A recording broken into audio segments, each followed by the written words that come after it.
fire away with whatever you've got. Keith, I think we're going to ask the same question we asked Paul. Did you watch much TV last night? Yeah, I watched basically the whole second half, and I wasn't expecting to be that high of a scoring game, but it was a pretty good game to watch.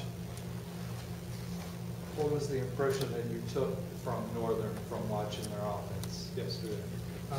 They have a pretty darn good offense. They sub in quite a bit on their skill positions, so people are usually fresh later in the game. They have a really good quarterback. He's a dual threat quarterback. He makes smart decisions. And then the linemen show up to play. They look pretty physical out there, so I think they know what they're doing. Looks like they seem to be clicking pretty well. For your defense, what do you think the biggest challenge is in terms of stopping them? One, without a doubt, is tackle. I think if we come out and tackle, we can compete with any offense. And then we just have to make sure, have our eyes in the right places and reading our keys right. I think as long as we do that, then we'll be fine. Watching the game live, obviously you're going to probably watch it a few more times, but watching it live last night, does that help in your preparation for next week, even though the week is disjointed with the Tuesday game and whatnot? I think maybe a little bit, because we actually got to sit there and watch them. Like, they didn't really have a chance to sit down and watch us play.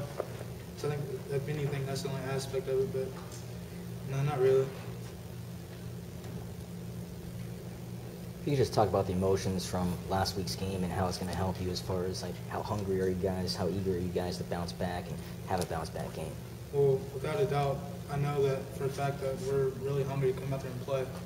We know that last Saturday didn't display who we are. That was not the team that I know, and everyone else knows that. That's definitely not what we're capable of. I know everybody's eager to go out there on national television, go out there and show everybody what we're about. We really are a really good team, and we didn't show it last weekend, but we will this week. How does it make you feel as a senior leader to see your coach take responsibility for last week's performance? Definitely have more respect for him after that, but you can't sit there and allow him to say it's all his fault, because the coaches put us in the best position to win, but they can't be out there and making tackles, catching the ball, stuff like that. That comes down to, it has to be us on any level. Coaches can take some blame, but without a doubt, no matter what, it's always going to be on the players. Players have to show up, perform, make tackles, catches, make blocks, and all that. So, I mean, I still think without a doubt it's on the players. We didn't show up. Is there something, Keith, that you've seen as a group that you guys are doing to, if nothing else, not have a repeat of that? I think people are more focused just on today's practice we had so far. People are more focused. Like, we realize we have before us, like the opportunity we have.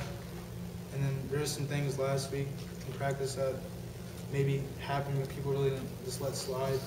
But I could tell today that during practice that people were actually calling people out on that stuff and they weren't letting it go by unnoticed. Anything else for Keith?